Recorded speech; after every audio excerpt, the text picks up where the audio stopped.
This is Guardian Radio, your station for up-to-the-minute news, intelligent, interactive, and engaging conversation. 96.9 FM. The views and opinions of the hosts and guests are their own and do not necessarily reflect the position of the management and staff of Guardian Network. La la la la. La la la la la la la la. La la la la. Oh yeah, oh yeah, oh yeah, oh yeah, oh yeah. I represent Bahamian people. I from Nassau, Bahamas, big up Bintan, bro. Boy, I from Bintan, bro. Right between West and Augusta, where them two roads meet, they call it Wilkinson Street. Manners and respect was like a sign blank check. It seems the ones that coming after quick to disrespect. You see, this life in the ghetto never easy. So many hungry days break till it grieve me. But I doing the best I can, trying to turn my dollar to 100 grand. I represent the ghetto people. I from Nassau, Bahamas, big up Bintan, bro. Boy, I from Bintan, bro. Don't take no back talk, no bribe or no joke. If you find fire, you definitely find smoke. Bintan, bro. Boy, I from Good Bintan, night, Bahamas, and welcome to another edition of Inside the Inner City that premieres every Friday at 6:30 to 8 p.m. on this wonderful station, Guardian Radio 96.9 FM. I am your host, Valentino, host of the talk show Inside the Inner City. And like I said, I have many nicknames: Scrooge, Daddy, Mayor, Governor. I have so many names that so many people call me. They call me so many names because I've guessed that over the years, a lot of people respect me. And I think you earn those names, especially when the kids and everyone else who are younger and older than you are saying these things to you, so it makes you feel real good. Telephone numbers tonight, 323-6232, 325-4316, and 325-4259, and you can text us at 422-GR96, and you can listen in the 961 or the 969. Sometimes the 969 don't be in. You can normally ask on 961 as well. That's the sister station on Guardian Quest, and it's a wonderful to be here tonight. All of you who listen at this particular time, especially, this is Friday and everyone gets paid. I hear a lot of people listen to the local bars. They listen home to the show. They sit down in the yard, play dominoes. It's amazing that so many people are tuning into the show because I represent each and every one of you. Your voice might not be heard, but I speak for each and every one of you because I come from you guys. I've been there. I'm trying to better myself. I'm trying to better my community. I'm trying to give the most advice to the powers to be in the country to make the right choices and the right decision, and to put an emphasis on the people in the country. There's a lot of stuff going on in our country. We need tougher gun sentence in the Guardian. Over here, we have in the Tribune, we have 1 in 4 women victims of violence. And I'm going to show you that all this in both newspapers and what the Prime Minister and Brandwell, Brandwell is responding, saying something towards the governing party and the Prime Minister and his administration. And I want to comment on all of that, and I want to show you how all that ties in.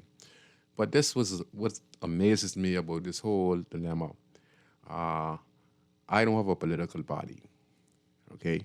Many years ago, I was a diehard PLP, but I understand that, being diehard is one thing, but nation building is a whole different thing. And I've decided to become a person who just tries to make a difference in the country by working with any party that comes into power, as long as it's going to be beneficial to the Bahamian people. But I'll always voice my opinion if I feel like the governing party is not doing the right thing. And I always put fairness where fairness should be put, and I put wrong where wrong should be put. And I don't take up for either party. I talk about what they're doing right. I talk about what they're doing wrong in the party. And that's how it's supposed to be when we live in a democratic society. And it's also good for us as a nation to be transparent, because you you would get the blessing from God by being honest. But, many of our institute and many of us as individuals are not honest and have integrity. And because of that, we are being punished. We might not know why, but there are powers to be that are punishing us. So, it's just a pleasure to be your guest tonight. And I want to thank each and every one of you for tuning in tonight, because I know it's very busy. But before I begin the show, I want to congratulate Guardian Radio on its 12-year anniversary on a job well done. Over the course of the years, I've been here 10 years now, I can't believe it. I think the oldest show on the station is Dwight Scranton, Morning Blend, and Dwight has been there from the inception. He is a tremendous radio host. He's also working in the publishing department. He's the general manager of Guardian Radio, and he has a variety of different topics that he talks on his show along with Stephen Hanna and many of Palm and many of those who come on the show early in the morning. And it's very enlightening to hear the different aspects of the Bahamas and the world based on the extraordinary guests that he has on his show on a regular basis. Not to say, there's a lot of other great guests come on, but just to listen to the conversation early in the morning, and he'd be on for 4 hours. And he's been doing such a tremendous job over the years, and I want to congratulate him on a job well done. I listen in sometimes in the morning, just to listen to what's going on around the country, listen to the guests he has on. So I learn a lot as well. Also, former talk show host, we had Chrissy Love, who, made a station one of the popular stations in the country, along with Carlton Smith. So we can't forget about those guys. Chrissy Love played an important role in Guardian Radio, and wherever she are, I wish her the best. Carlton Smith, he's working at Orca. We also have the late, our late talk show host who just left lately, Juan McCartney, who was very popular on the airways, and many people love Juan McCartney, and he did a phenomenal job. Now himself is employed, somewhere else, but, all of them has contributed to the station and to the country, and no one was politically inclined, and everyone was speaking for the people. So I applaud Guardian Radio for allowing people the talk show hosts and the callers to actually express themselves, and by doing that, Guardian Radio has transformed into more, not a political party, but someone who political leaders listen to, and we also become a opposition for the governing party if they're doing something wrong. So most of the talk show hosts that comes on the show would speak up for what's wrong in the country, and that's the thing I love about Guardian Radio. Also Naughty, he does a tremendous job. He talks sports, but he also talks about what's right and what's wrong in the country. So that's very, very good. I want to congratulate him also. C. Nuri, Aaron Green, them two, they're a fantastic combo together. I want to also congratulate them as well for doing a splendid job. Listening to them from 11 to 12. The one, I think, they just have a variety of different topics and, back and forth, but very intriguing. Congratulations to our producer, Arlington Roll, for being here from the inception.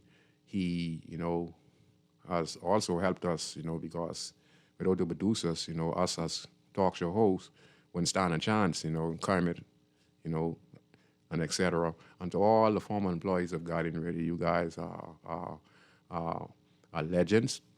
And I hope that Guardian Radio continues to be the number one station in the country. I hope we continue to be opposition for what's wrong in the country and speak up for what's right in the country. And I applaud all of the talk show hosts that comes on this radio who speaks for the less fortunate, the opposition, what's wrong in the country. And if you could imagine, if we keep this up at a pace and we're all on one cylinder and we're speaking out on these matters, what we can do as radio talk show hosts, we could guide the country, and the people would be supporting the radio talk show hosts by using the airways to express themselves. And this in turn, you become an advocate. So I want to applaud Guardian Radio on a job well done. Okay? So today's show, we're going to talk about the state of the nation. Earlier, I talked about, there was an interview on Guardian Radio. I think it was Brendan McCartney, and then there was a response from the Honorable Prime Minister Brave Davis.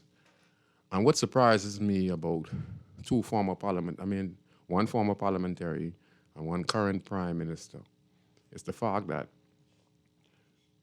Mr. McCartney, and this is no disrespect to Mr. McCartney, it seems to me that they don't understand the importance of being a leader. A leader is not just about you saying and you trying to be elected to be the next government or voicing your opinion for a former leader or somebody and encouraging the Bahamian population to give people a second chance. Yes, everyone is deserving a second and third chance. Okay? There's nothing wrong with that. But the fact of the matter is, when you get elected, when you have the power to change the lives of the citizens of the country, that he or she, pride yourself on to go on election campaign, to speak on the airwaves, to go on ZNS, to come on Guardian Radio, to go on Steve McKinney show, just to advocate and ask the Bahamian people to give you a chance.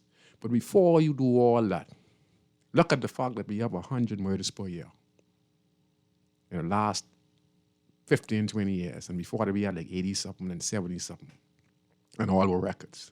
Look at the fact that we have a record-breaking 9.7 million tourists comes to the Bahamas, okay?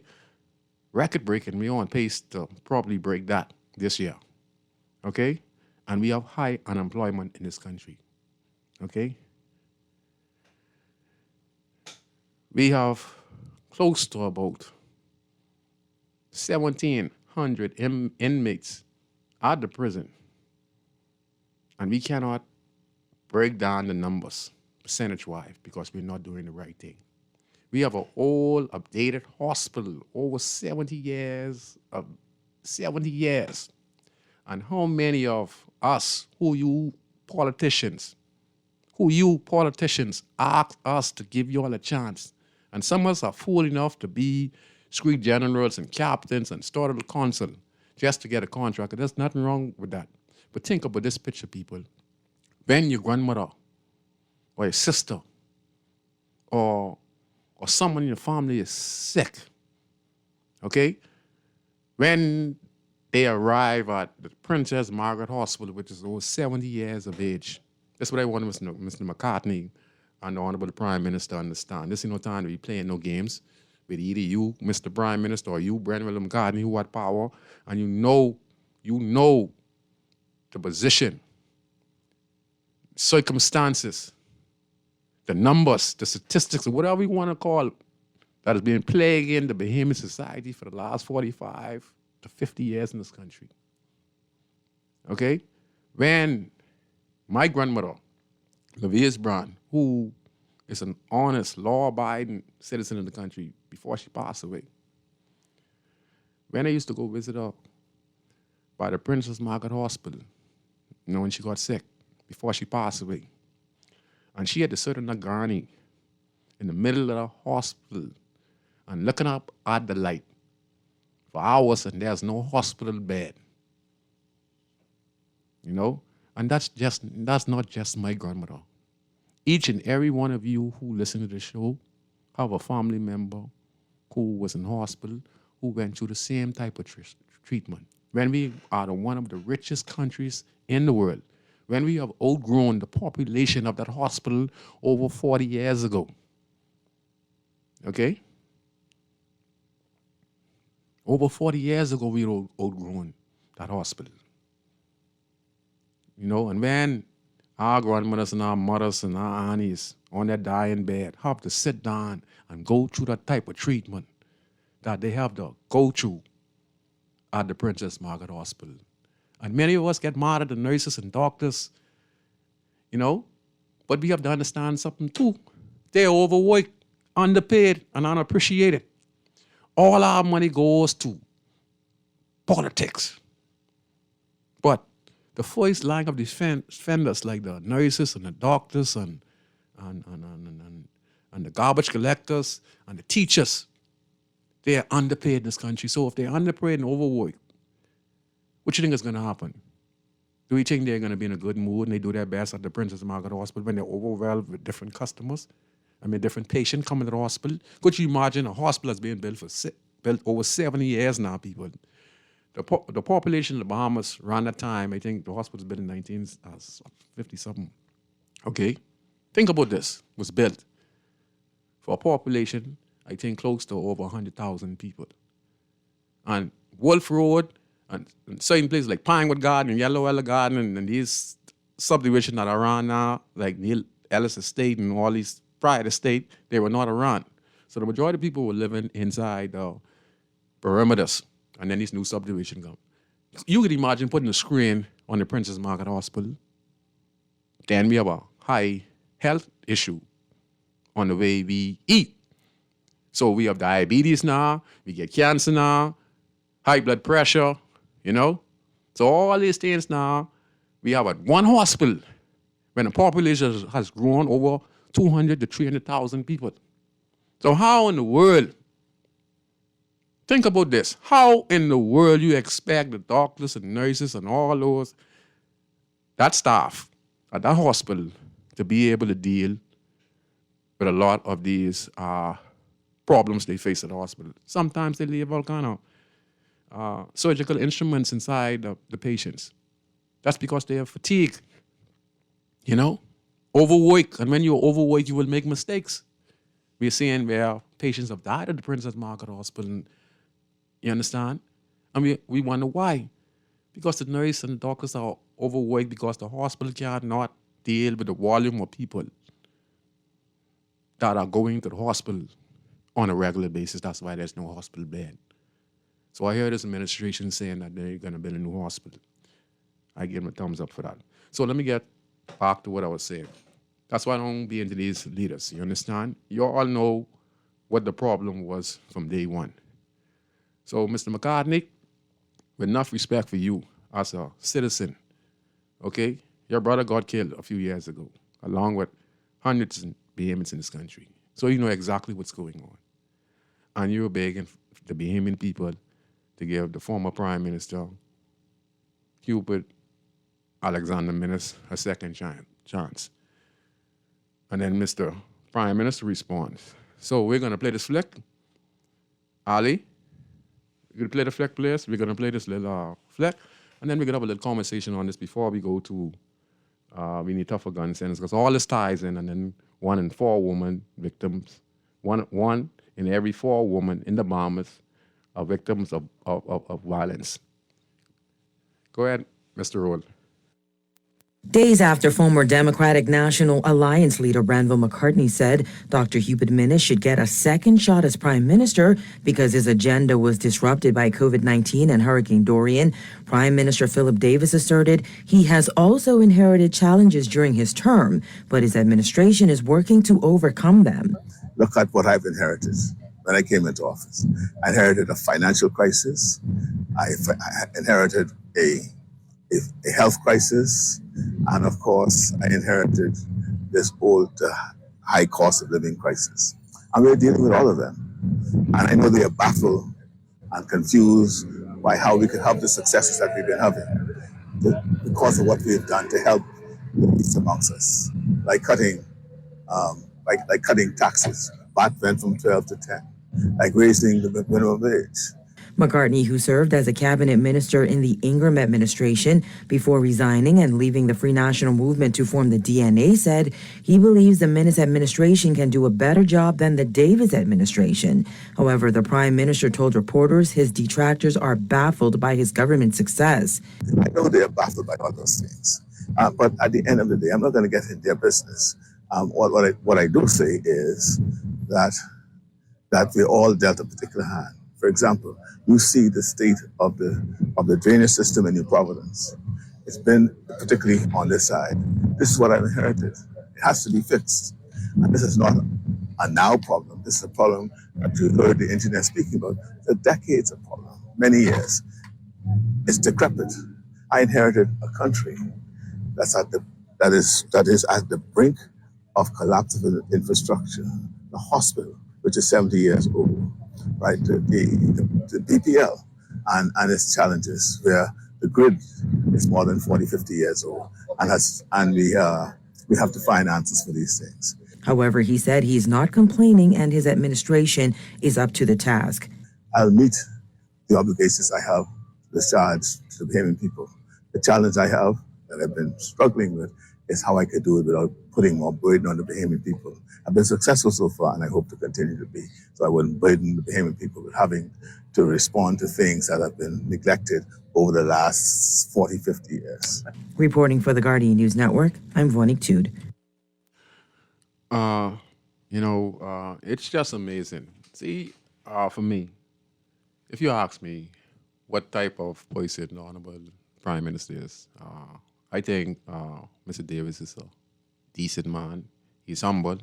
He is not arrogant, like some of our former leaders. I think he's an understanding person. And I think, he's doing some great programs and doing a lot of investment. I think he's good for the Bahamas. I think that he can improve. He needs to start focus more on the people, dealing with health. That's a key issue. I think we have the minister responsible for that. It's Michael Dowell.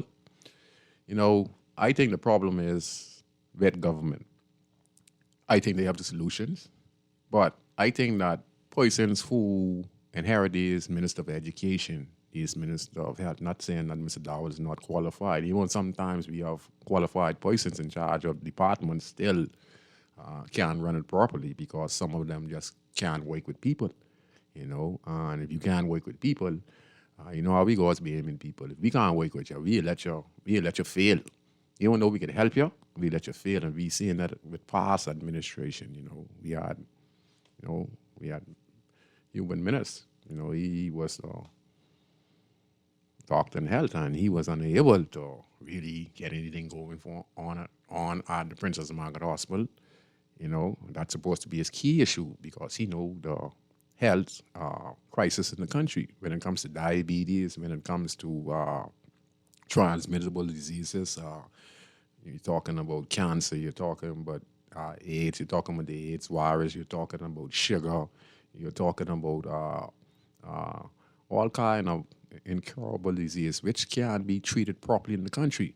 So what surprises me is that these ministers don't focus on the task at hand.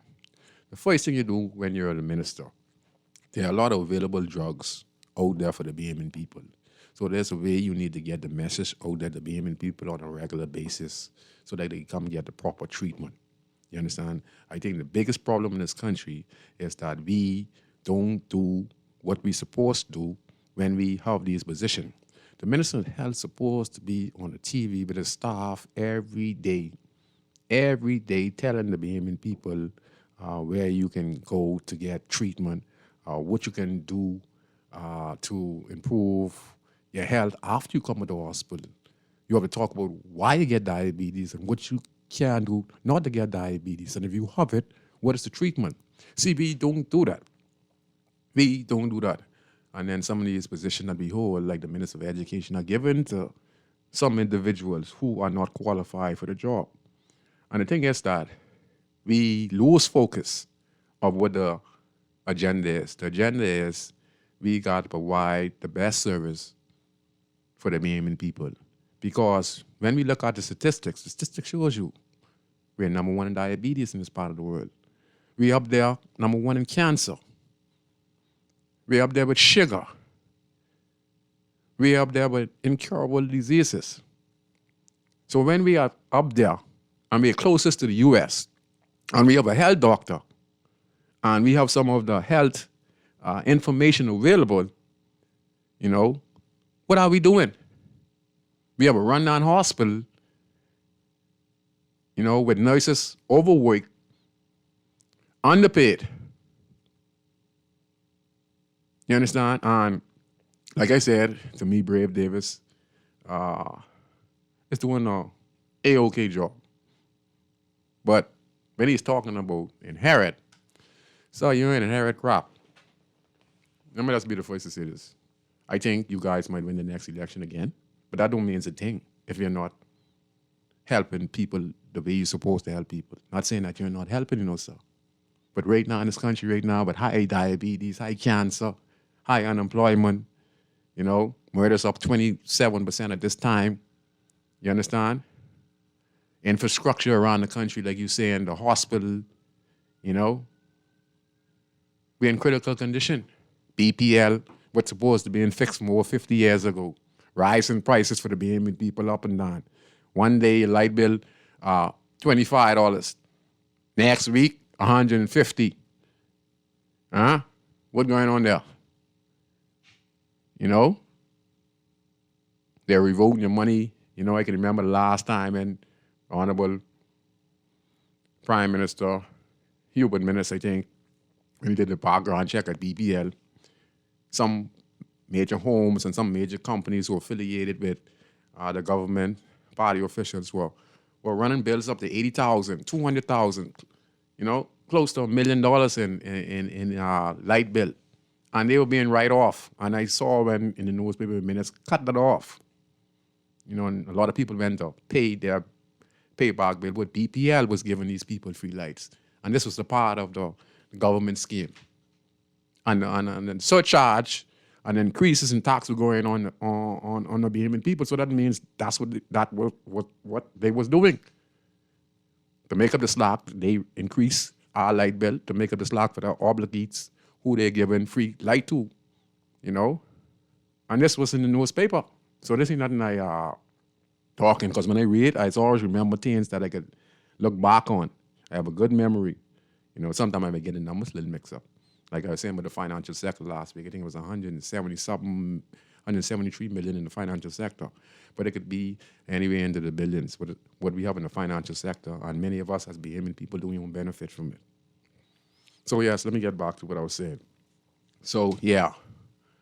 So, and like I said, I feel that the Progressive Liberal Party could again win the general election. It depends. The FNM could build some traction, but this kind of traction, they're going to have to step it up. They're going to have to come with some solutions, because we heard Brandwell saying that he feared that the Free National Movement government, under the leadership, if he's given a chance again, the Dr. Honorable Hubert Minnis would do a better job. I don't know how he figured it out, okay? Unless he's speaking for his bread and butter, because something got to be in for Brandwell McCartney, Something got to be in for him to say something like that. You understand? And you want to ask the Bahamian people to listen to you as a leader.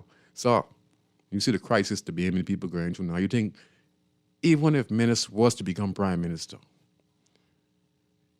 we're going to hear the same thing again, where someone else would come and say, give us a next chance. When you know what's supposed to be done. We're supposed to by now have 4 hospitals in this Bahamas, based on the population, so that we could take the screen of Princess Margaret Hospital, strategic position.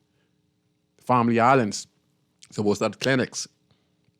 With Airbus, we have the resources and we have the money. You heard the Prime Minister say they get the money, right? Okay? Just how Cat Island and Exuma is going to be built up. Okay?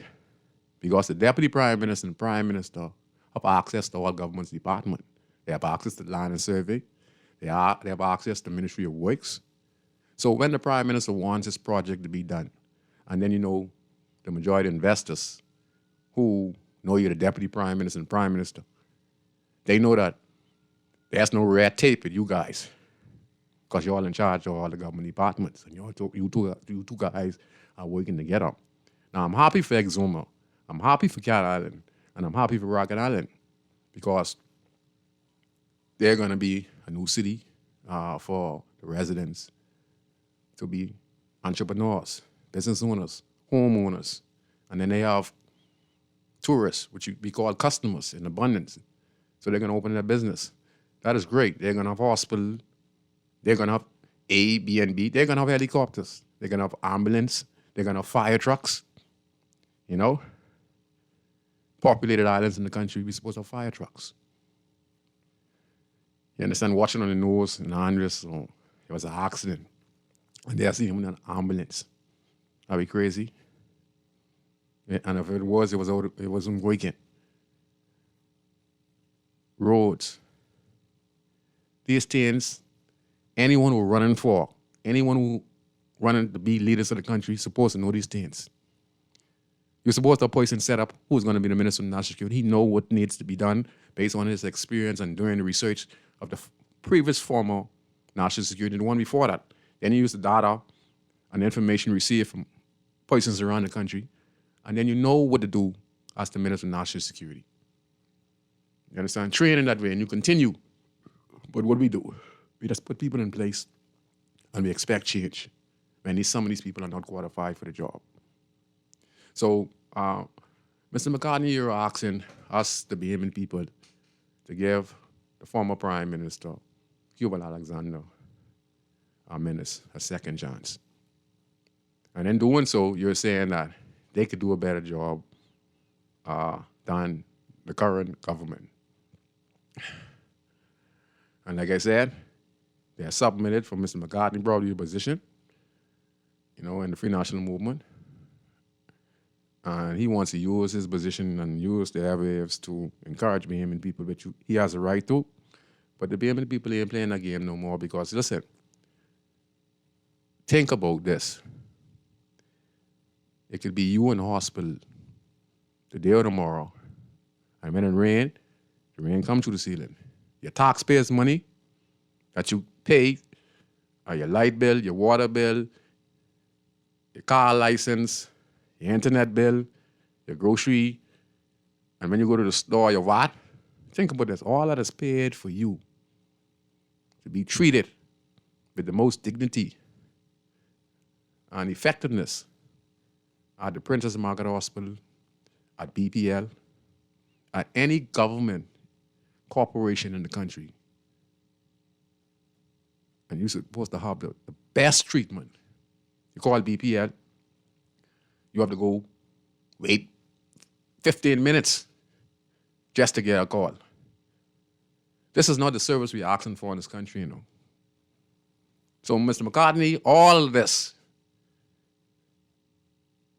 all right? All this, Mr. Davis, like you said, you talked about health. Health is supposed to be one of the number one priority in this country. You're supposed to be telling people where they can get their medicine, what to eat. And like I said, that is key. Take it in the schools, take it in the hospitals. You understand? You talked about the high cost of living. And mind you, the Prime Minister is doing a phenomenal job of easing the increase on taxes in the country. But at the same time, he is doing some taxing, but he is trying to do his best as possible. I'm not vouching for him. You could tell the common air. He's trying not to increase taxes on the Bahamian people. Okay? And I'm not vouching for him. I know when someone has a heart, but he's overwhelmed by all of these different initiatives and problems occurring in the country, and he's only one man. And in a 5-year period, he cannot be able to fulfill all of these problems that comes up in the country each and every day.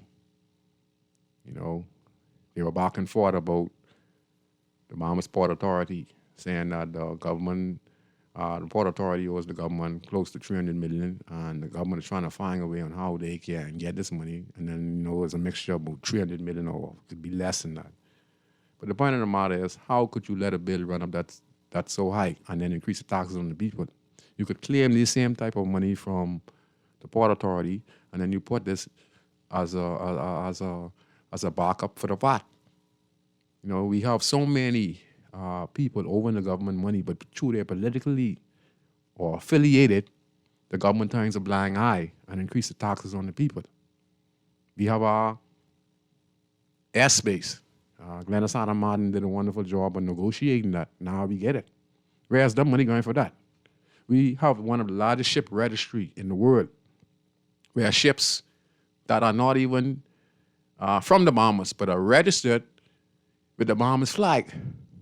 And because we are not a terrorist nation, the Bahamas flag is accepted all over the world. So it's valuable to have the Bahamas flag, and it's valuable to have a ship's registry license, because you could travel anywhere in the world. Anywhere in the world. Where's the money being collected for that? Our natural resources, and like I said again, our natural resources in the hands of our politicians. Why? Because when we elect them, they speak for the people. The politicians are actually the people. That's why they say they are representative. That's why you see them stand up and host the parliament. So when we go to the polls and we vote, and when we elect a member of parliament, combine together, 30-something of them, when either the PLP or FNM, 34 of them comes together as one by the Constitution, and we make that person who's the opposition leader, when he wins the election, becomes the prime minister. Okay? And he is the number one man in the land. Okay? And listen closely. When they go and host a parliament, listen closely. They say they are representing the people of the Benin and Grandstand community. You know what that means? He, Mr. Watson, who is the representative for Benin and Grandstand, he is speaking on behalf of the people of Grandstand. Okay? And that means the people of Grandstand gave him something to say, you know. He has his own speech. And he said he's representing the people of Grandstand. And when he goes to host a parliament, you'll see he gives his budget debate, he gives his speech. And some things might concern the community, but most of the time, it concerns the political party he's involved with. So when we say natural resources, yeah, we own natural resources. The government of the Bahamas owns the natural resources, because each representative of each constituency is your representative, and he speaks for the 40,000 people that lives in the community. Yes? See, I'm getting to learn this stuff. You know, that's why I watch Parliament a lot, and that's why I listen closely and I read a lot. Yeah, he's our legal, they are legal representative. Yeah, so our leaders need to understand that when you talk about inherit, you inherit nothing, sir. You knew what the problem was. Brandon McCartney knew what the problem was when he was running to be leader of the Free National Movement, when he's running to be minister, when he was Minister of Immigration under the Hubert Alexander Ingram administration. He knew the circumstances concerning the hospital. He knew the circumstances concerning crime. He knew the circumstances concerning the prison. He knew the circumstances concerning unemployment in the country. He knew the circumstances dealing with at-risk youths and broken homes. Okay? He knew. Same thing with the Honorable Prime Minister Brave Davis. You guys inherited. You're correct. But you guys knew. So you guys supposed to know better that when you're running to be leader of the country, these things were done happening when you were Deputy Prime Minister and when Brandon McCartney was the Immigration Minister. So yes, you inherited, but you knew what the problem was. The fact of the matter is that you planned for winning the election to make sure that you could deal with crime, you could deal with the housing issue, you could deal with the immigration issue from the start during your previous background check on the immigration department, check the checks and balances, what's going on, the corruption, you know, the permits, the illegal documents. You know, the government knew.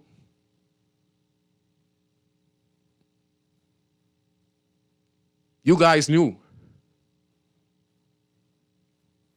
You guys knew that if you want to deal with the crime issue in the country, you got to invest in the people by creating small businesses, getting ahead of the problem.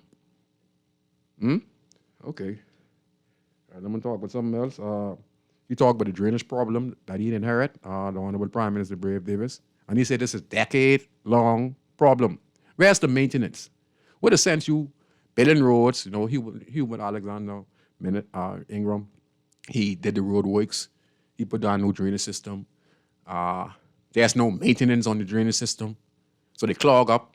We all know that drainage system needs maintenance. You can't go and it rains and blaming people just choke debris of the car, can, ball, this, that of the car, so when it rains, all this goes down in the drainage.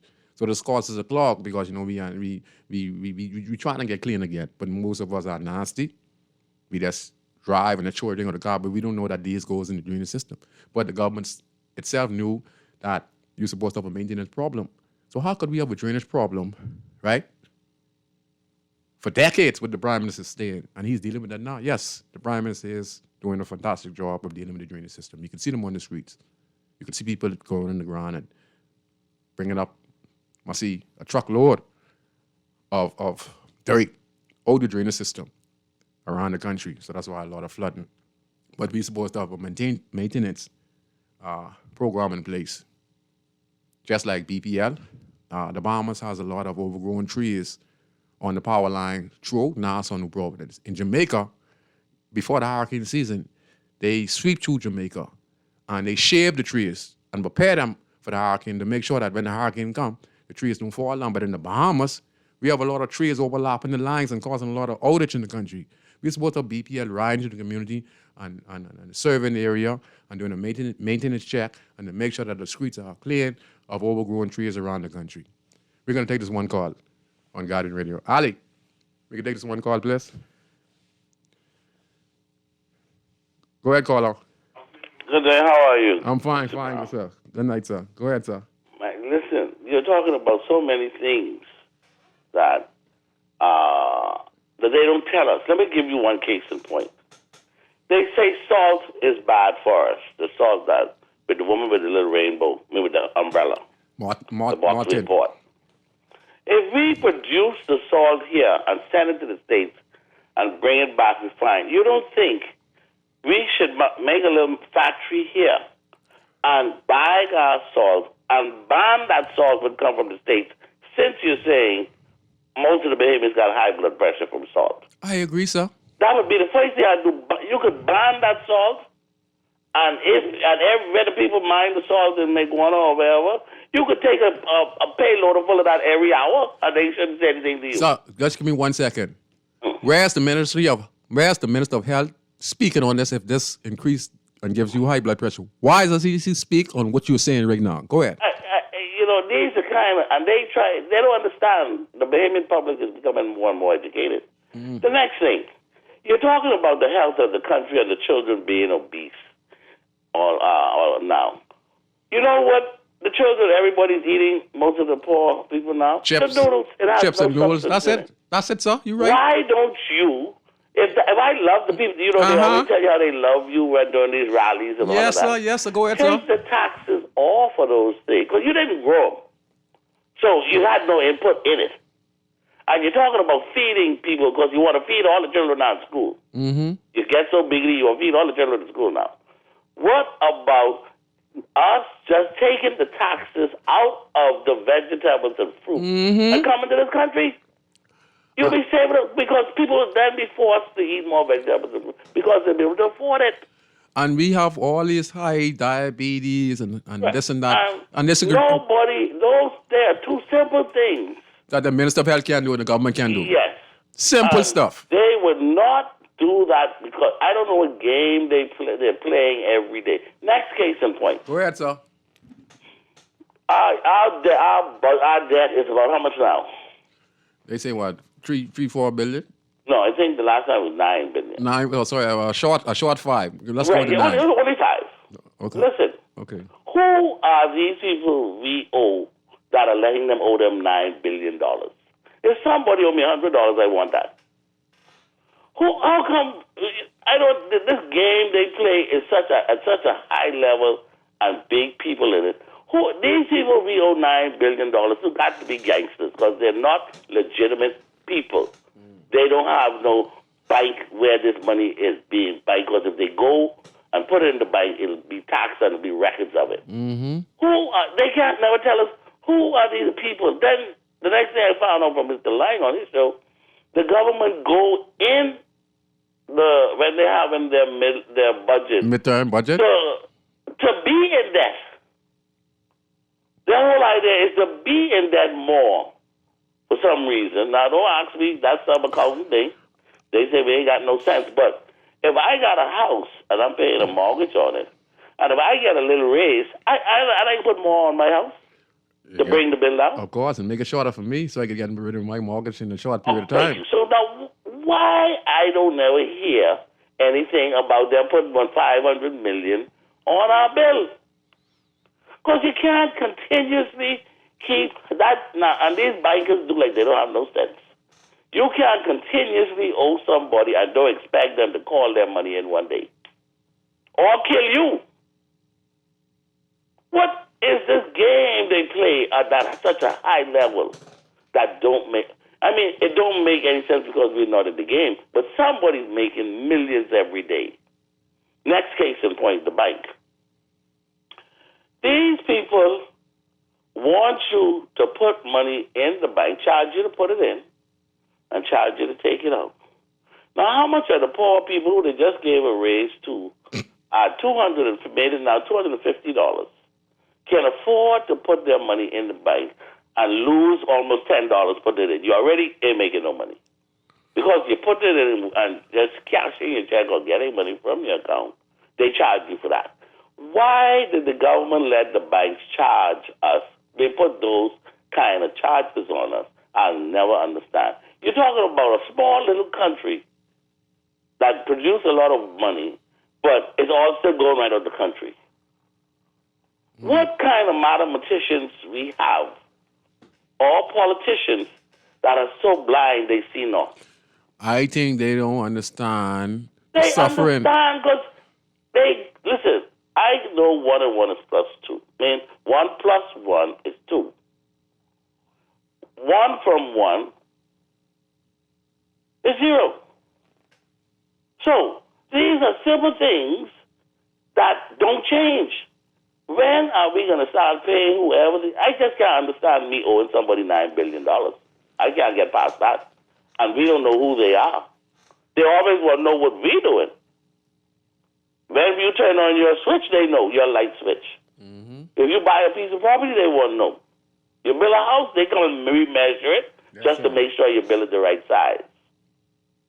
But we don't know who we owe $9 billion to. How do you feel about that, sir?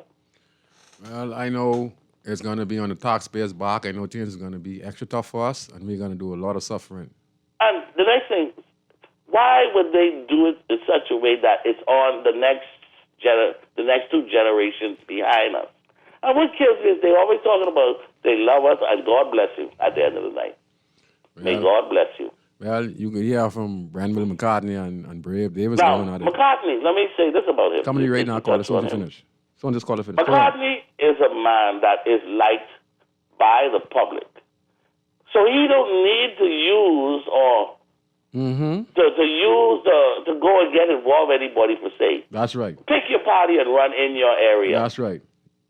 Because then you cause people, like you said, what is he getting out of it? Now we thinking he could, because I got McCartney for a nice, clean fella.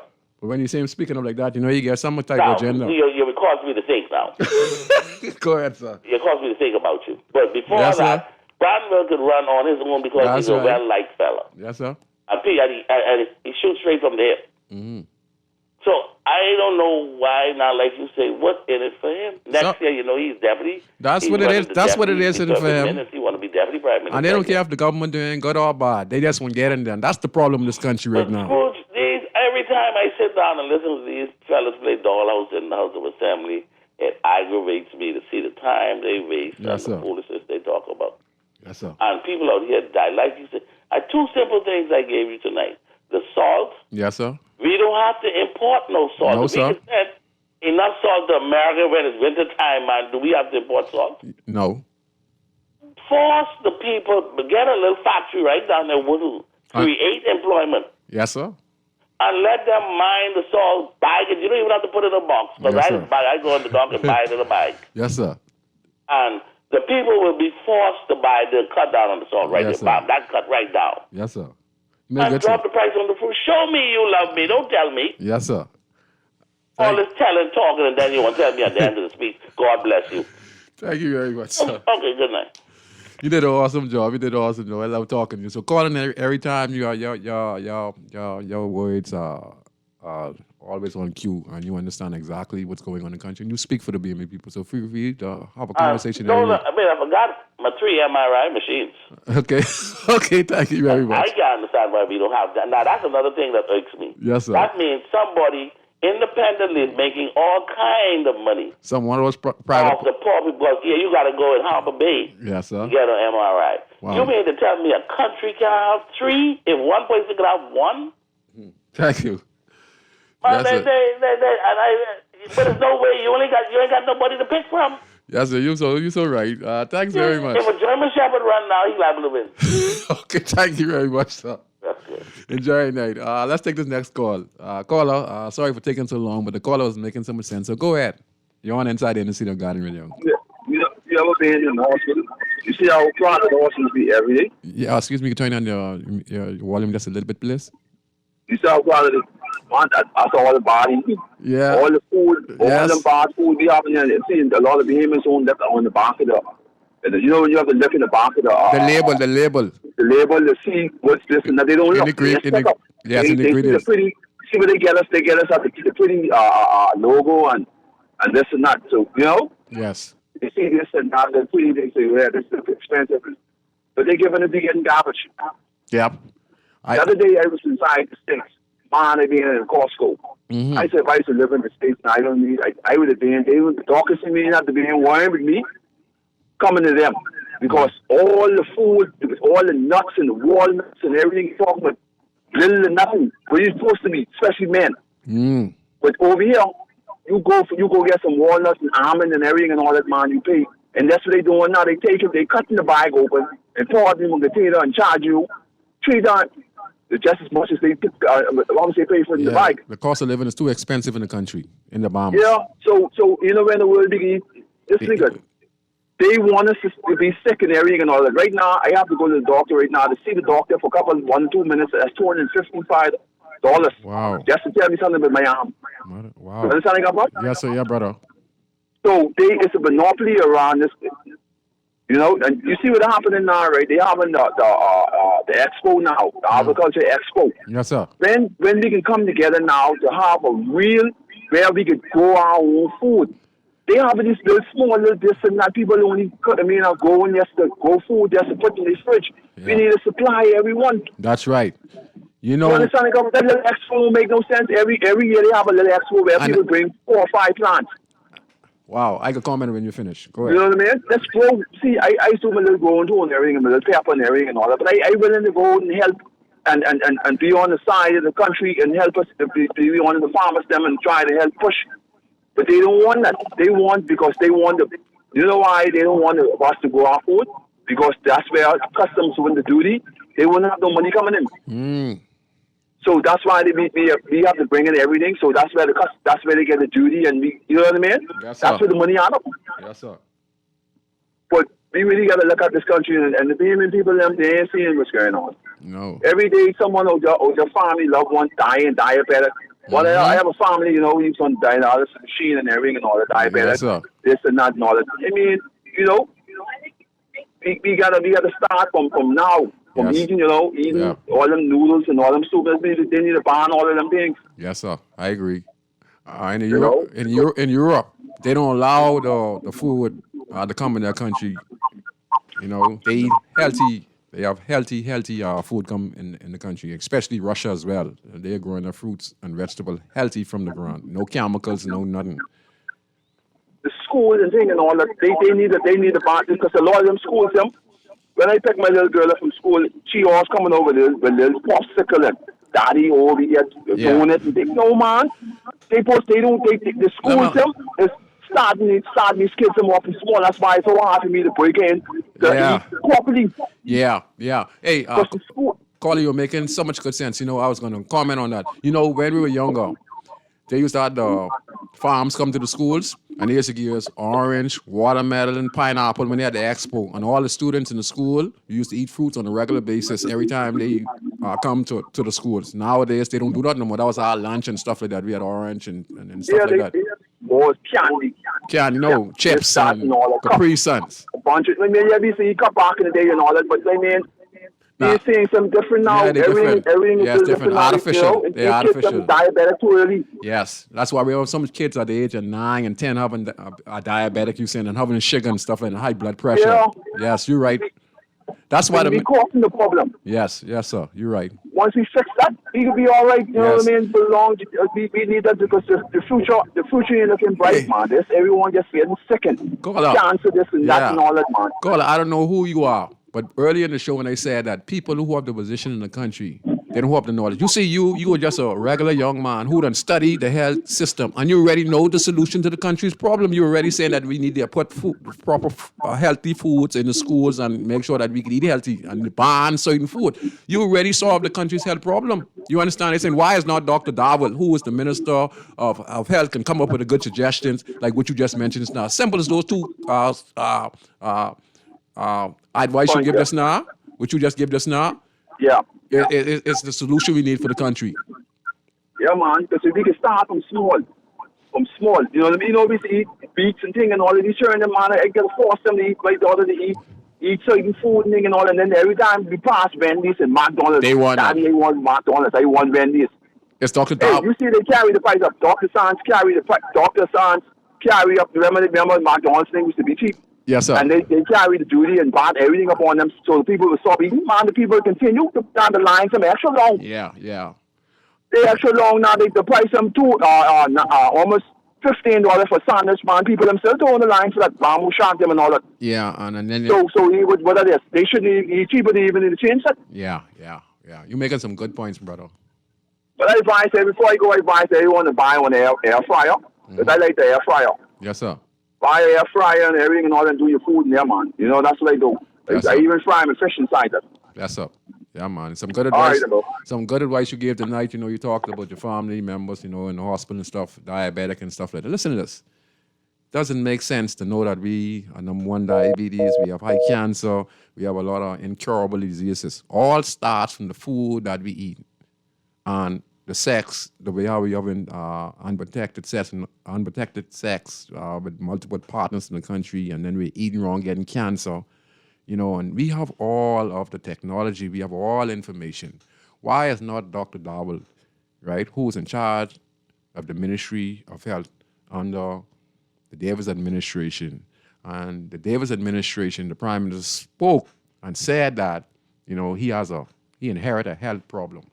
Well, if you inherit a health problem, the first thing you need to do, just like how the caller calling just now, and he gave a prime example of what the country people are facing as their health problem. He talked about diabetes, he talked about cancer, and et cetera. So if you know these things, the first thing you're supposed to do is look at what's going on in the Bahamas and say, hey, diabetes is caused drinking sugar, eating pork chop, eating pig, and these kind of stuff. So we need to see how we could break this down and encourage the students. We need to put these messages out in the school. We need to put these messages out in society. We need to put these messages out around the country and see how we can stop people from eating unhealthy food. These chips and Capri Suns and stuff like that we have in the school, okay? It ain't making no sense. We could do other alternatives. Yeah, they could be snacks for the kids, but we have to also provide a healthy, nutritious diet for our kids. Then these canned goods, okay, these mackerel and these tuna. We live in the Bahamas, we were surrounded by sea. We have to be careful of the canned goods. You know how long a canned good could be on the shelf in the food store? For over 30 years, people. So that's not mackerel when you open that. You understand? And that liquid within the mackerel. That being there for 20, 30 years, and then you thinking it's mackerel, it ain't the fresh is not fresh enough, no energy.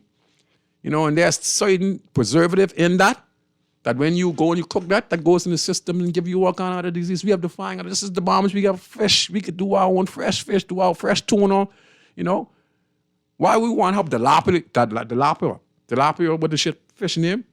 Why wouldn't you want to develop it in the country when we have snappers, grunts, barracudas, angelfish? We have the variety of fishes all around the world in the Bahamas. Man, ain't making no sense. Ain't making no sense, man. We killing ourselves. So this Minister of Health, Dr. Valentino, really needs to start to understand what his title is and what he needs to do. We're going to take this last call before I talk about what we need, tougher guns in. Go ahead, caller. Sorry for taking so long. Hi, Coach. How you doing? I'm fine. Good night. Listen, man, your previous caller was right on point. But I think what we need to do is, first of all, as we celebrate agro-processing weekend, we need to put some other things in place. For example, all the agro-processors, yes, sir. all of them have a business license. The Ministry of Agriculture needs to create a portal for the agro-processors and know who they are and what they're producing. So each month we get an opportunity to report what is being produced. Yes. What is being produced by each agro-processor. That's one. And secondly, for an effort to collect additional taxes, we should, through the Ministry of Health and the Standard Bureau, yes, sir, and Custom, we should have a portal that create all the food that's coming in here. You need to have a notification for food coming to the Bahamas. Yes, sir. And this notification need to have, one, where's it coming from? Who's the agent bringing it in? What's the batch number? What is the expiry date? So we can track this stuff. Yes. So often when they have a recall in the U.S., we don't even know what's in here because we don't know the recall number. Yes. But if they could, one, like I said, they need to know who the agent is bringing it in. Two, what is the product? Three, what's the amount, the quantity coming in? What is the batch number? So in the event of a recall, and when they sign it, every time before it comes, it should be on this portal through the Standard Bureau, the Ministry of Health, and also Custom Department, and they should pay a fee for this. Yes, sir. I agree. Even if it's a $5 fee, we could raise that for products import notification for food through the Standard Bureau. Yes, so the government don't need to fund the Standard Bureau no more because the Standard Bureau getting that money for the notification of all the food being tracked coming into this country. Wow. Amazing. You understand? Yes, so sir. they need to set it up properly. You know what I mean? And on the side of the agro-processing, yes, they need to create a portal for all of the agro-processing linked with the farmers for two reasons. We need to know what the farmer's going to grow. So if we're gonna process, we need to know what the products they're going to have within the next 3 to 6 months. They're going to have watermelon this month. They're going to have some pineapple this month. Right. Yes. We need to know and what the amount, so we know what farm, how much they have already put into the ground, and we know where to get the crops. So there are linkages and let me just in the system. And let me just add some of this great idea you just gave. Also, we need to get them in the school. So by you knowing how much watermelons, how much pineapple, you could say, well, this is a ton we get. So you could say to yourself, you're going to send some to C.R. Walker. We're going to put some in the farmer's market. No. Even, a lot of the schools are ahead of the program, Wow. They have a system already where they're really growing a lot of their stuff. Wow. So what we need to do is link up with the University of the Bahamas to bring them their standard, and let them they would also be on the portal for the agro-processing. So we know what they're doing also. So if they have more than enough, they have their batch number, they have how much they're producing. It's in the system. So the minister himself to go to the system and say, let me look at the agro-process. Let me see what C.R. Walker is doing and how much they sold. Yes, because HO Nash get a program now with show who's normally coming to show, and they have a chicken and a cucumber and all the stuff by HO Nash. Go ahead, sir. Even Scrooge. Look at all these schools that are strategically placed in different communities. Yes, sir. You're right. They have surplus of goods.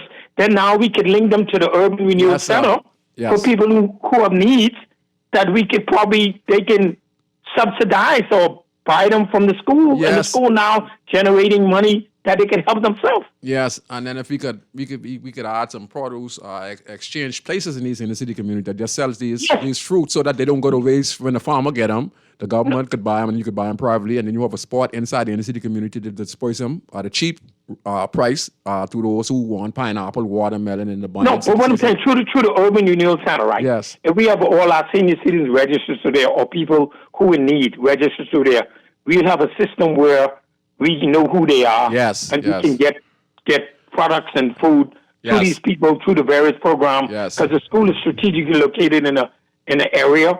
The next school, H.O. Nash, is in the area. Anatole Rogers in the area. So they can be subsidized where the government say, you know what, let's treat them like an NGO system that these kids, even when they leave school, they can still work in the system and get paid and continue this whole thing. And they have their own business as well.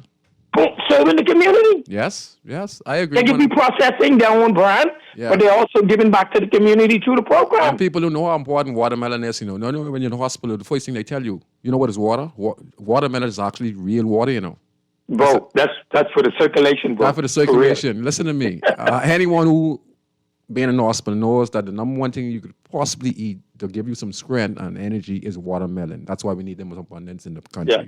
The problem is, right, I think sometime in our culture, we want to handpick the people we want to succeed. Yes. I think we need to look at it and say, the people who already got skin in the game, like the former minister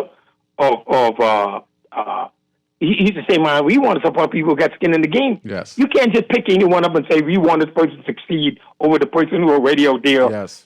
Plowing the field and stuff like that. And this is the problem. Yes, now, everybody thinks, okay, you in the field, you should teach this person this or give it to them. Yes. Come on, man. Yes, so you make good sense. Thanks a lot. All right. You call us. It's amazing to see how intelligent you guys are, and you all have solution right here. What the country is need. You guys are talking solution right here. But that's another form of tax. But not only even with the $5 fee on the portal through the Standard Bureau, we know what's coming in. Where's the products being produced? Yes, sir. Who's the agent importing it? What's the batch number? What's the expiry date? And they report it to the Standard Bureau, so now we can track and we get a $5 or $10 fee. So the government make money on every import for food coming in here. Thank you very much. All right. Thank you very much. We're gonna take this last call. The callers them are doing such an awesome job of giving us such great advice and such great solutions to the country's problems. So easy, so easy. For those who are listening, we can solve our own problems if we listen to one. We're gonna take this last call. I'll call you in a few minutes. You are on Inside the Inner City on Guardian Radio. They're still there? They left? Sorry about that caller. We're having a wonderful conversation with so many wonderful callers. You guys are awesome. You guys are intelligent, and I appreciate us having this conversation. That's why we have Inside the Inner City. So a person like yourself could give you all input, and your opinion is warranted on this show. Let me see. I'm going to go through something real quick. A few more minutes before we go. Let me see what I was talking about just now. Okay. When we're talking about distributing and we talked about the fruits and vegetables, the gentleman who talked earlier about his daughter, he gave some great example. He's talking about how we need to eat healthier. Michael Darwell, who is the minister responsible for the Ministry of Health, he needs to step up to the plate. Our government officials need to step up to the plate because we have a solution for the country's problem. We have the fruits and vegetables that is needed in this country. We have the bush medicine. We have the pharmaceutical medicine that we can utilize in this country. But first, we need to get rid of the diabetes and the sugar. And how do you do this stuff? The first thing you need to do is to put the chart up in the schools, in the hospitals, use the airwaves and say, hey, break down on these things. And then you have to also find a way at how you're going to stop the BMN people from using sugar. It's going to take a long time. It still could be alternative to sugar. So you need to put an alternative that is healthy to sugar. You need to put alternative where it's like what the alternative to salt or break it down where it could be useful. We have a lot of meat that comes in the country that are banned in other countries that have chemicals in it, the pork chop, the chicken and stuff like that. We have avocado farms that sell healthy foods, healthy chicken. We have farms in the country that grow naturally.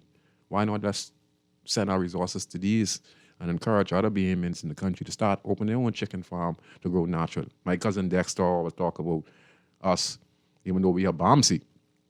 When you look, Bomsey running to about 200 million, if I'm correct. But how come we're spending so much on Bomsey? And then my cousin also talk about the seeds, GOM seeds. We need to not get no GOM seeds, because we know that it damages the earth. We also know that it's not natural with seeds. We need natural seeds. We need limes with seeds. We need tomato with seeds. We need mangoes with seeds. We need watermelon with seeds. Most fruits and vegetables that come without seed, they're not really healthy for the human body, okay, because they're not natural. We need natural fruits and vegetables, tomatoes and watermelon with seeds in it, and limes with seed in it. And Bomsey, I can't understand Bomsey. Bomsey is supposed to be supplying the whole Bahamas with fruits and vegetables, but we also need to encourage other farmers. And like the caller said, we can get an invoice from these farmers. What time the watermelon season, what time the pineapple season, what time the tomato season, what time the coconut season, what time the sweet pepper, onions, and then you put the APBO around the country and let the BME people know that we have an abundance of a couple thousand pounds of onion. See how we can distribute those around the country. We have a couple tons of watermelon going to be in season. We got to find ways to get them in the city community, the food store, in the hands of small business persons who have their little food stores or help build food stores at small businesses around the country and get people in the business of buying fruits and vegetables from the farmers, right? From farmers who produce these particular fruits and vegetables, and find ways on how we could get a cheap price and start to sell these in inner city communities all around. Because a lot of people want fish. A lot of people want fish. Just east alone, Yuri and Woody and Al and Smokey, they started their fish project before Easter. They sold their fish. They went on the family islands. Al went on the family island. Woody went fishing. They bought a boat, and they came back, and they made a couple $100. Now they're going into the fishing business inside the inner city community. Go back to the old way. You understand? And Bomsey itself is supposed to be beneficial to the Bahamian people. But it looks like the fruits and vegetables rotten, and they never in the hands of Bahamian people.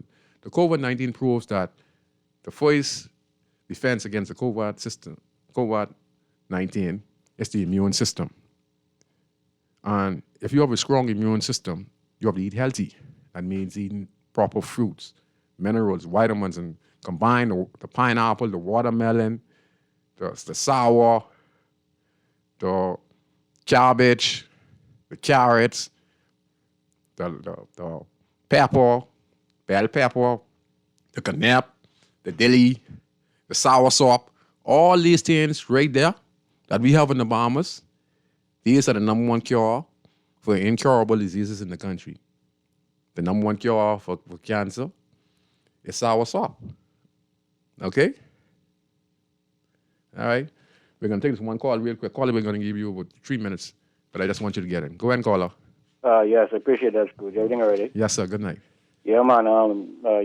Scrooge, you got to watch out for them GMOC. Yeah, GMOC. And especially how our government is look for the easiest way out. Yes, sir. Like they'll take the first thing coming to them. You got to watch it because, like you said before, there's no regulations. I got a gentleman was talking about how we need to really track the food coming in. I always used to say that, man. Anybody could bring any old thing in here and sell it. That's right. You know what I mean? That's dangerous. I mean, this country is a country that's so slack when it comes to regulation, man. I mean, nothing. You know what I mean? But Scrooge, I don't know if you ever did one of these days when you have some time, go look up Grenada and Maurice Bishop, right? Grenada? They're the government, Grenada and Maurice Bishop.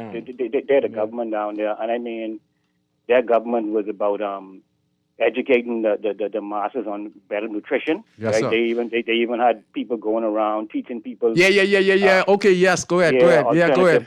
Alternatives to white flour and the kind of and stuff like that. And they used to look around and notice all the mangoes and all the other fruits and stuff that was going away. So they started canning them and turning into jams. And okay, you see, like the government was a real progressive government. Okay. Yeah, you know what I mean. So one of these days you got to check it out. But all your callers gave great contributions in the kind of way, especially the first one who spoke about it's all a game and the MRI machines and things like that.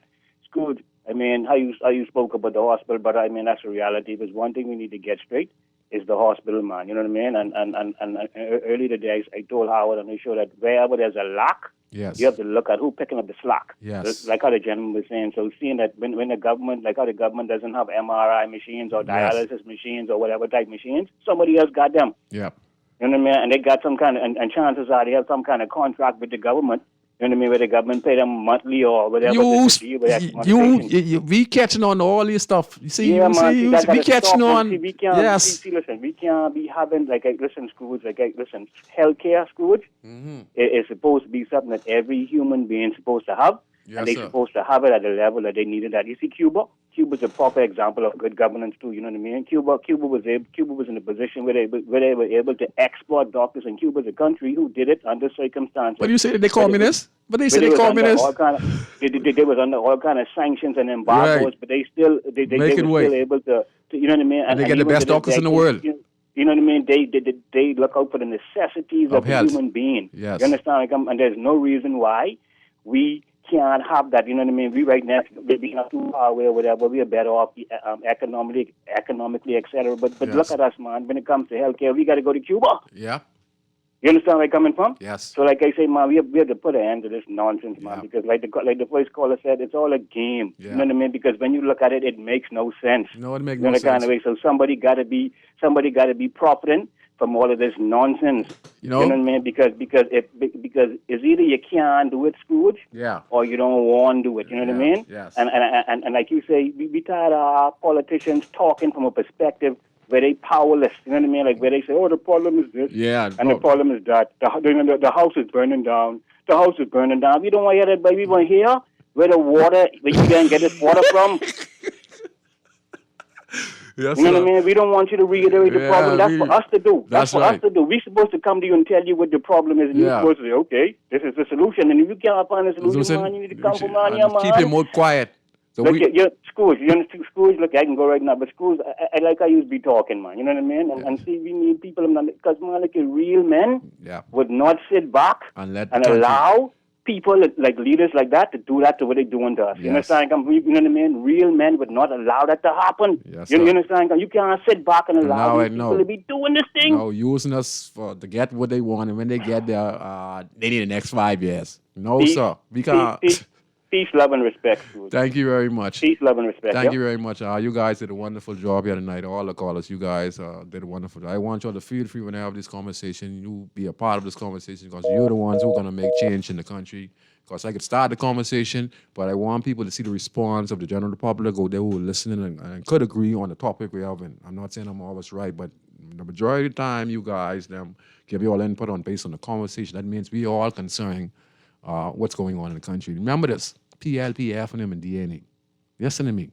At the end of the day, your grandmother, your mother, your brother, your sister, right? The hospital is 7 years old. So take politics out of this, okay? Because when you're in the hospital suffering, Brave Davis ain't got no Princess Margaret Hospital. See, there's a difference between me and people in this country. I ain't afraid to talk to leaders in this country. Not to disrespect them, but to tell you reality, all right? And that's what Guardian Radio get me here for. Brave Davis is not going in the Princess Margaret Hospital. Dr. Hubert Minnis is not going in the Princess Margaret Hospital, okay? They get money, they millionaires. They get insurance from the government as former parliamentarian. They have money where they're earning, honestly. They get a lot of deal with corruption. Both of them, Brave Davis and Hubert Minnis. Because they were leaders of the country, and when money go missing to the treasury, hey, it's on them. We might never know where it go, but we all know. They live in there, Brave was ever a millionaire, and when you go, you have a couple million more. Do you think you can earn a salary just on this or what? How much is the Prime Minister's salary a year? I don't know, I think, what, 55, 60-something thousand dollars a year? You think I guarantee you, when Brave leave government, I ain't saying, he's stealing directly, but when you're dealing with a lot of companies around the world and dealing with people from around the world, people give you stuff. They give you money just by talking to them and meeting them. So he earns his money, and then he have his law firm that is now run by other people, because when you're a sitting member of parliament, especially the prime minister, you can't deal with those type of business, but you can let your triangle with somebody else. So they're not going into the Princess Margaret Hospital to sit up and no light. They're going to have private doctors. They're going to have private bed. They're going to have all the latest equipment. They're going to have an MRI machine. They're going to have whatever machine, like we talked about, the gentleman said that is not in the Princess Margaret Hall, somewhere privately owned by someone in government who was using it instead of in the Princess Margaret Hospital. They use the government resources. The government buys it, then it disappears from the hospital. Then you see it in the private clinic from a doctor at the Princess Margaret Hospital, but he doing his private practice.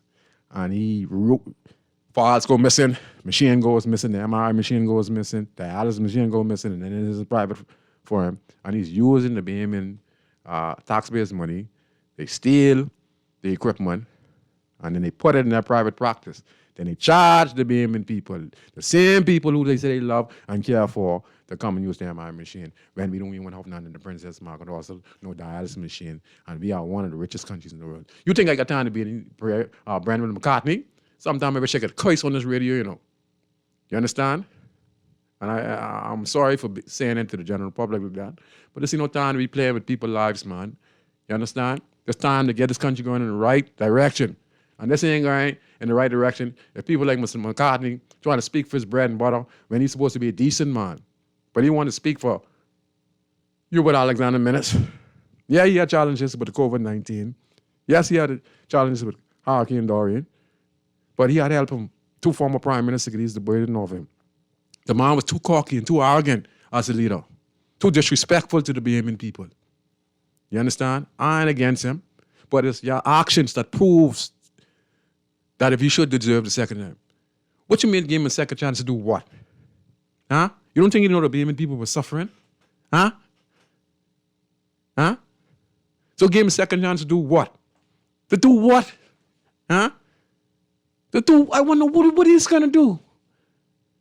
What is he's God? Huh? He's gonna be a better man. He's gonna talk to the people better. He's gonna bring down the cost of living. What he's gonna do? Create employment. What he's gonna do? Is he gonna focus his time on just the BMN people if he get elected? Yesterday, he said that the next time he got elected, if he got elected, he would focus on the BMN people. So that means if the Honorable former Prime Minister Hubert Alexander Minnis was able to get to be opposition after they kicked Michael Pintar in the hip, doesn't look like what they lead into. They want to kick Michael Pintar, who's the opposition leader, out. That's what Brandwell is look like he's suggesting. And then Minnis is going to become opposition leader again of the party. Right? I don't hate it, Minnis. I hate what you did to us. And I ain't going to ever forget it. I ain't hate you, but I ain't going to forget. And that type of tone and that type of arrogance, I don't want no one to lead me like that again. So, Mr. Brandon McCartney, let me give you something to sleep on. Right? You let him be your leader. And y'all two goods together, and then y'all go try run for the Free National Movement. Y'all see what happened to both of you guys. You understand? There's no time to be paying with no BMN people, my brother. I talking for all the people that are in the hospital. I'm talking for all the people in the prison. I'm talking for all the poor people in this country. Right? I'm talking for all at-risk people. I'm talking for all the disabled people in this country. I'm talking for all the people who are suffering in this country. Right? With high taxes in this country. That's who I represent because that's where my heart is. All right? And you guys playing this political back and forth. Let me tell you all something. I's a sinner. And I might go to hell. But at least I go to hell having a big heart, knowing that the little I get, that I care for people. The little that I get, I try my best. I ain't say this get you in heaven. I ain't say this could put me in the bottom, but my heart is into people who I don't even know. Let me tell you something. A lot of y'all politicians, y'all got boys hell wide open, yeah? On that day, y'all better think about this, you know. Let me tell you all something. Y'all think about talking to be leader and being leader. saying you could do something for the poor people who put their trust in you. Only to go there and raise taxes and put the BMM people to hell. Y'all know y'all get a great judgment to get. Y'all know that y'all got to face the Creator. I mean, that's what he can say. He can say, wow. Caller coming right now. You close to the show, caller. That's what the Father can say. He say, wow. You come from that, minister. He come from that, humble beginnings, and then he worked his way up out there in the city community. And I'm not just saying this is minister. Okay? This is Lyndon. This is Perry. This could be Brave. This could even be Brand's father. So Roland Simon, yeah, he was a good man. I ain't saying no difference. But let me put it to you like this. Y'all was in charge of over 400,000 people. And you know something? You had billions and hundreds of millions at your disposal. If you guys that help about 100 people with their homes and with their small businesses, look at what would have happened. You guys accumulate, going in parliament, just being thousandaires. Opposition and government officials, businessmen. And you go in there and you make little 10, 15, 20 million. Some can even make more. Because what I heard that some former prime minister in this country had over 150, 200 million, 700, 800 million. That's my inside talking to people who in places when they ask, well, who's richest former parliamentarian or former prime minister? That's the kind of money I hear people. I hear some of these former prime ministers get like 200, 300 million. Huh? Some get 700, 800 million. Huh? They said who served a long time. Right in this country. So you know how much people you could have helped, even though you accumulated all that money, which you deserve. But imagine, all that money the majority of these politicians get, former, who done passed away, you know where they get that from? They get that off the backs of the Bahamian people. And they keep all of it for themselves. Now, some might give away. But imagine how many people you could have helped. No one you go on there, a poor man, now you become successful. No one blaming you for becoming successful because we are fighting the British. And we never supposed to leave no one behind. Okay? You know what the Father's going to say? If you just have the least amongst you, the Bahamas would have been a better place. And there's a special place in hell for a lot of y'all. I might go myself. But at least I try, and I mean it with my heart. But a lot of y'all in this country, y'all got boys hell wide open of y'all ungratefulness, y'all greediness, and y'all a bunch of lies just to get power only to destroy y'all own. Take this last call. Go ahead, caller. You're about a minute, please. Hey, Scrooge. Hey. Over here, listen. I feel like it should be more than just voting them out. I feel like we should be able to investigate, check out the 5 years when they're in power, like where this money, check their account to see what all they doing, just to make sure everything's straight. We ain't believe nobody doing nothing wrong, but just to make sure everything's straight, check their bank account. It should be more than just voting them out. You know what I wish? I wish it wasn't about friends, family, and love, but these politicians, they too gravelicious and greedy, and they spiteful, and they petty. You understand? Yes, sir. And they playing with the people things. That's why someplace, other parts of the world, you see civil war and people rising up. It's just that they said doing it a little slicker. I couldn't believe when Dr. Minnis said when he was the prime minister that in parliament that the next time around he could do more. I mean, not even I wish the writer or whosoever writer for him to put more. He said next time around he can look out for the poor. So what that's he could do more for the poor. So what look out for the poor. So what that means? That means for that 3 years he didn't do nothing for the poor. He was focused someplace else, right? Yes.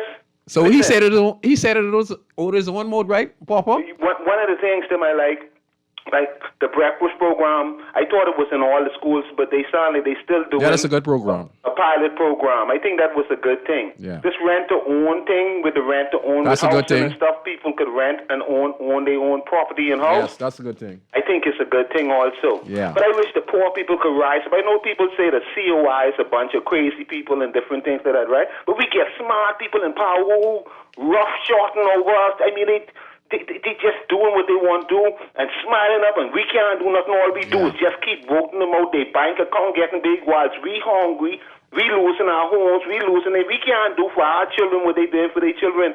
The poor people need to rise up. Take what we can take from both sides, F&M and PLP, and vote for somebody else. Vote for someone else to run this country. I don't want to say it can't get no worse, because it could get worse if you put the wrong people. But my goodness, man, these people smart, PLP and F&M, and they coming on talking about what they doing for us. Yes. Say they take the water off, or move it from 12 to 10%. But what they do the same time, put it on the bread basket items, and then talking about if they move it, the rich man will get away, the restaurant owners will get away. But the poor people feeling it, the sardine and the tuna and the corned beef is what we eat. They put whack on the medicine and the insurance. Thanks, Scrooge. Keep up the good work. Have a nice weekend, buddy. Thank you very much. Thank you very much. I hope you guys had a wonderful time on the show, and I want to say this real quick. I'm really excited for the 28 families who received their keys to their new home from the Minister, Keith Bell. Government's delivering on our program. And that's what we need more of. 28 families received. That's what we're going to have to do if we want to better the country. But we're going to have to do more than 28 families. We have to create subdivisions. At least, I think if the government say to themselves, if you're elected, every 5 years, let's see if we could build at least 500 to 1,000 homes. That's supposed to be the objective of government. Every year we're going to see if we could build 100 or 200 homes. And in your 5-year period, you're supposed to say, you know what, we built close to 500 or 1,000 homes in your 5-year period. It could be more, It could be more. It could be 500 or 1,000 homes, and then that could be agenda wise you're in government. Create small businesses throughout the sector, help people create and build their small business in the inner-city community and around the community, We also need to talk about how Dr. Darwell is going to really have to come down on this health problem in the country and come up with an alternative and what the BME needs to do, what we need to ban. And the government needs to work on that as well, because we have high diabetes, we have a lot of cancer, we have treatment that we need to give to people who have the HIV virus and those who have AIDS, those who have cancer, those who have liver disease, dialysis machine, all this here. We have the medicine, we have the fruits and vegetables. We just need to have check and balances. What comes in the country, what we're going to ban. We have that department that deals with import and export, We, like the caller said, we have the PIN numbers and stuff like that. What can we recall? Because things in the States that get recalled end up in the Bahamas, and we still end up consuming them. But it's be too late. So we need that system in place where we could be immediately, effectively, to be able to remove these items off the shelf.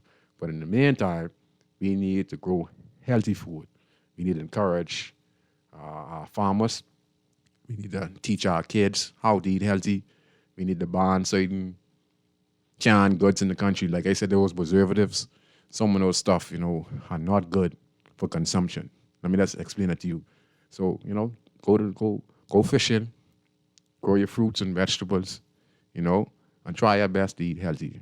All right? I'm completely out of time, callers. But let me see if I can slip one in y'all. Caller, if you could, we just get one real quick, if you could. Go ahead, caller. I don't want to cut you off real quick. Get it, caller. Well, Mr. Brown, what I want to say today, right now, is I want to give you a homework assignment. I want you to find out how much MRI machines cost. Okay. Go on your computer. So next week, when we tell the public how much they cost and what one person bought for himself, find out who loves who. Because if he can spend $197,000 on a car, right? Let's find out what because the MRI machines might cost $10 million for all we know. Okay. Let's find out what they cost. Okay, sir. Okay? Yes, sir. Thanks very much. Good night. Yeah, and it's impossible not to have an MRI machine at the Princess Margaret Hospital and stuff like that. It's crazy. Like I said, we need 4 new hospitals in the country. We need the clinics, again, on the family islands that have a high population of people, but there are ambulance, fire trucks, police station, fire station, and the clinics themselves have the latest equipment. We need dentistry on the family islands. There's a lot of infrastructure that needs to be dealt with in the country. And again, I'm going to say this, Brendan McCartney, sir, you asking the Bahamian people for a big task, I think it's only beneficial to you and your desire. So leave the Bahamian people out of this.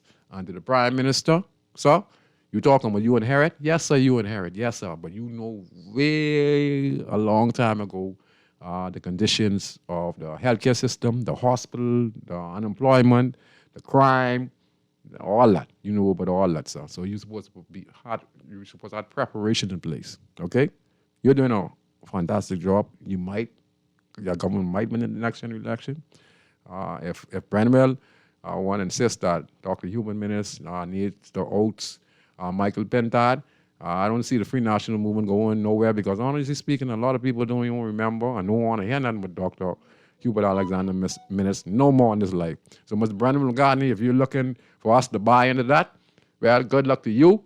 I can tell you one thing. My grandmother died in the Princess Margaret. My grandmother was passed away in the Princess Margaret Hospital. We had to take her out, admit her out the hospital, and she died home peacefully because she said she didn't want to die in the Princess Margaret Hospital. And there are so many of our grandmothers and mothers and sisters who went up in that Ghani, in that accident emergency. And some were PLP, some were FNM. The majority were none. And they still suffered the same. They still suffered the same. And if you who out there want to be promoting these political parties, which is all good, right? But you have understanding that at the end of the day, the Princess Margaret Hospital is there for us. Brave Davis ain't going there. All right? Human Menace ain't going there. Okay? Those who get millions and millions of dollars, you know who going there? Let me tell you who going there to be on a Ghani for 3-4 days looking up at the light. Me and you and the poor. So think about that. The poor. All right? So, Mr. McCartney, when you're looking for leadership in this country, you better have intentions of serving the Bahamian people 100%. And that deals with healthcare, that deals with improving the quality of life, that means dealing with the housing issue, that means dealing with the high cost of living, dealing with crime. You understand? So I want to say, I hope you guys enjoyed the show tonight. I want to say thanks to all the callers. You guys did a wonderful job. And I just want to say this. The Commission of Police is saying that, we need tougher gun sentence. Died on violence against women, a wake-up call. How the died on woman could be a wake-up call when we have 100 murders per year? See, y'all people, y'all can't be thinking straight. Sends an alarm. 1 in 4 women victim of violent crime in the country. What do you expect? Okay? All these things tie in to our problem. The family structure is being destroyed, and we have to find a way on how we could change the mindset of our females and our males. Now you're saying that data on violence against women a wake-up call? When it was a wake-up call? When these women bring these male childs into the world without a father figure. Eventually, the family structure is destroyed. Eventually, the same men who don't have a father to teach them how to address a woman will eventually be violent towards a woman because they don't know how to deal with anger management. They don't know how to deal with love. They don't know how to deal with forgiveness. All right? The only thing they act to is reaction, and that's anger. And the Bahamas is a violent society. And the World Health Organization says that most kids, boy or girl, who grows up in a single-parent home is 90% to 100% be abusive mother or father in that latter years. So how could this be alarm in our country? We just keep on going backwards. Okay, so we're completely out of time. I hope you enjoyed the show on Guardian Radio 96.9. I'm your host, Valentino Brown, host of the talk show Inside the Inner City. And see you next week on Guardian Radio. And to all the callers, you guys are awesome and hope to see you next week. Y'all have a wonderful Friday. And just remember, I am here to speak for the Bahamian people. For those who don't have a voice, I am here. I am no PLP, no FNM, but I will support any party that has programmed that is beneficial to the Bahamian people. But I will not sit here and allow our leaders, whether you're a prime minister, whether you're the commissioner of police, whether you're an opposition leader, or whether you're someone in this society, to be playing ping pong with the Bahamian people when you know the suffering going on in this country. For your self-benefit and your party? No. Wake up, Bahamian people. Remember, the morgue is full and needs to be rebuilt. We have our deceased in the morgue for 2, 3 months, 6 months, 7 months. overfilled. Okay? We have your parents in the hospital without a hospital bed. Think about it. So I'll see you next week on Garden Radio 96.9 FM. Good night, everyone. Enjoy. La la la la.